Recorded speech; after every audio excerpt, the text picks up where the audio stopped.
On the Catwalk by Chris Rose. I can't believe I'm here. Only a few hours ago, I was walking down the catwalk, feeling the flashes from the cameras and the eyes of the people watching me, keeping cool, doing my stuff. And now I'm here. I'm in jail. My name is Carrie Brown. I was a famous model. Now I'm a famous criminal. I'm going to tell you the story of how I got here. And I'm going to tell you why I'm innocent. But please give me a bit of time. Right now I'm scared and cold. This all seems like a terrible nightmare. I'm sure that I'm going to wake up in a minute and find myself at home in my nice white bed. I've waited a long time now, though, and I still haven't woken up. I'm only 18 years old, scared, cold, and in jail. It's a long story, so maybe it's best if I start from the beginning. I was never very good at school. I wasn't stupid. I just wasn't interested in any of the subjects. And I didn't like the teachers. I didn't have many friends. I think the others were jealous of me because I was always taller and more beautiful. My best friend then was my mom, and she still is. She was always close to me, and she always helped me. The only other person who really helped me was Helga only, and now Helga's dead. When I was 16, I went on holiday to France with my mom. She had lots of friends there, and we went nearly every summer. I used to lie on the beach all day in Cannes or Nice, watching all the rich and beautiful people. In the evening, we went to elegant parties in the big houses on the Riviera, or sometimes on board yachts. It was at one of these parties that I met Max for the first time. At the time, Max was only a photographer. He took fashion photographs for lots of European magazines.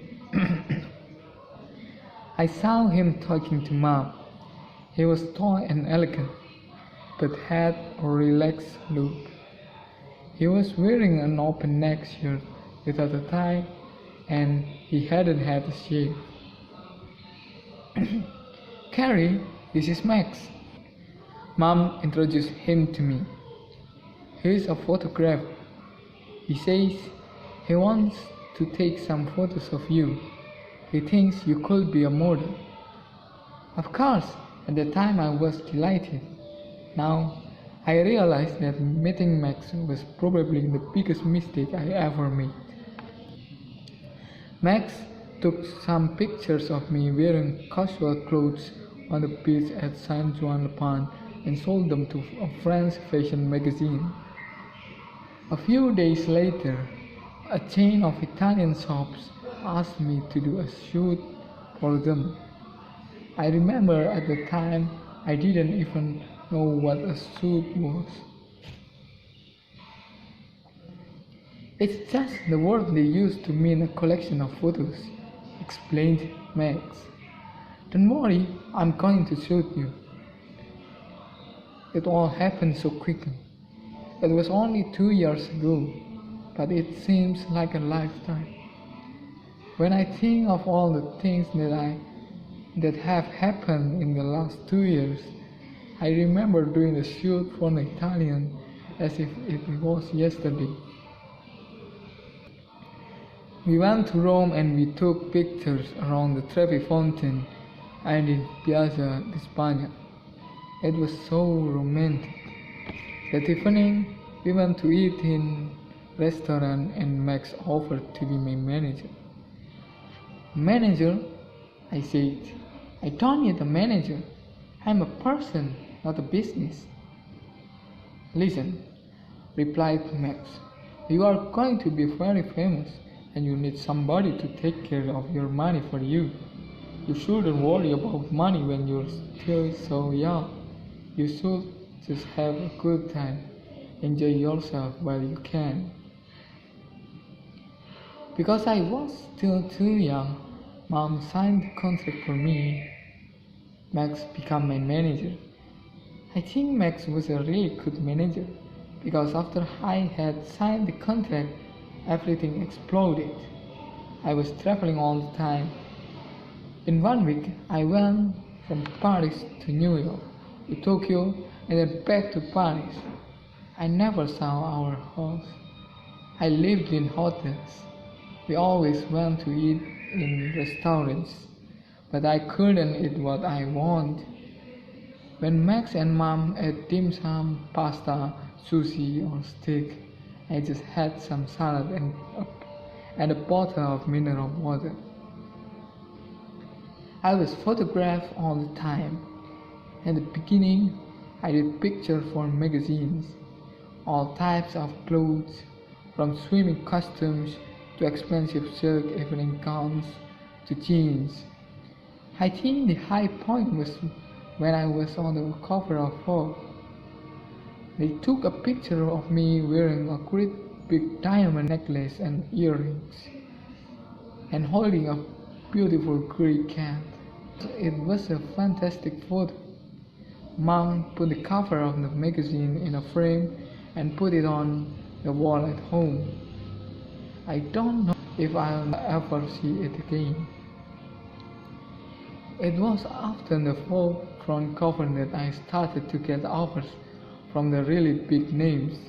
Gucci, Dior, Armani, and Versace all asked me to model their new spring, summer, autumn, or winter collection. The shows were frightening at the beginning. Then I met Helga. Max introduced me to her. She was already a famous model and a good friend of Max. Helga was probably my only friend in the world of modeling. She was a bit older than me and had a lot more experience. She helped me when I was nervous or frightened before one of the big catwalk shows. Even though the show was scary, I felt excited when I walked out from behind a curtain onto the long catwalk. I walked along the catwalk and felt everybody's eyes looking at me. I heard the voices talking about me as I turned around and walked back up the catwalk. I felt the flashing lights of the cameras all around me. I remember that I wore sunglasses all the time because there were always the light of the cameras flashing in my eyes. To tell you the truth, I don't know if I was happy or not. Everything seemed to happen too quickly for me to enjoy it. And then there was the other problem: drugs. There, I've said it. A lot of people say there are no drugs in the world of modeling, but I told you I was going to tell the truth, and that's the truth. It's sad, but it's true. A lot of the other girls in my profession have taken or still take drugs. Models have to stay awake for 24 hours a day, sometimes photo shoots, catwalk shows, interviews, travel. Some of the girls take drugs to help them feel happy or just to stay awake. It's a real problem in modeling. I have never taken any drugs. I don't even smoke or drink alcohol. I look after my body and my looks very carefully. This is the truth. But now the police don't believe me. Unfortunately, Helga had a problem with drugs. We were in New York during the show for the new Armando Ferrucci collection. Helga had just flown in from Berlin. She looked a bit tired, but I thought she was okay. She gave me and Max a kiss and said hi to us both. Everything went really well. It was quite a small show, and there were only 4 models, including Helga and myself. After the show finished, the other girls said they were going to a party and asked us to go with them. Helga said thanks, but no, she was feeling a bit tired. I decided to stay with her. I wanted to call my mom and Max and left Helga in the dressing room. I was only out of the room for a few minutes. When I came back, Helga was lying in a chair with her eyes closed. For a moment, I thought she was asleep, but only for a moment. She felt cold when I touched her. I touched her wrist and there was no pulse. I don't really remember what happened next. I remember screaming. I remember crying. I remember that an ambulance arrived, but that it was too late.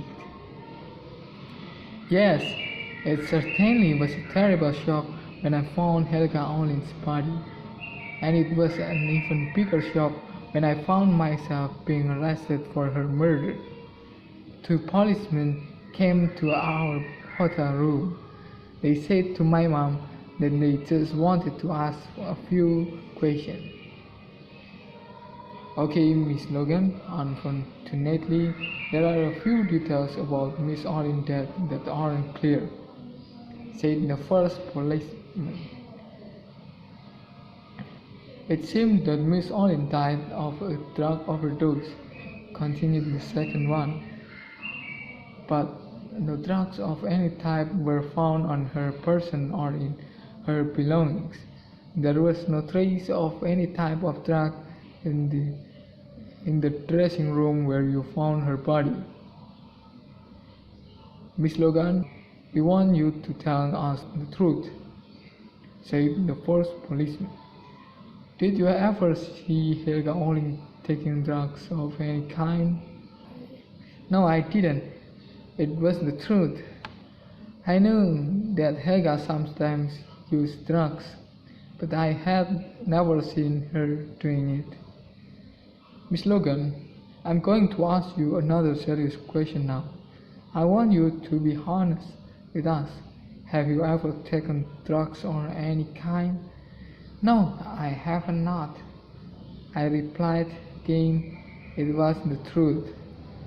Well, continued the policeman, would you please explain to us why we found over 200 grams of pure cocaine in the pocket of the dress you were wearing this evening? Of course, I couldn't answer.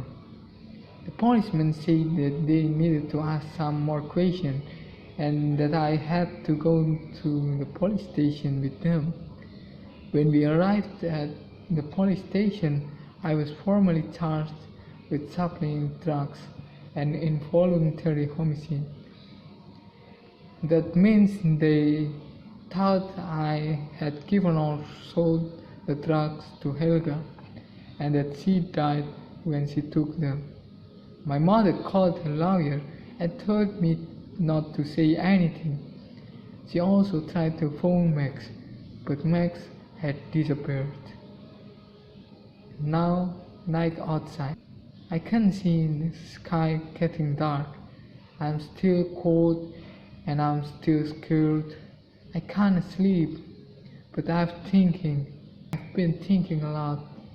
Even though it's dark outside, some things in my head are now clear, very clear.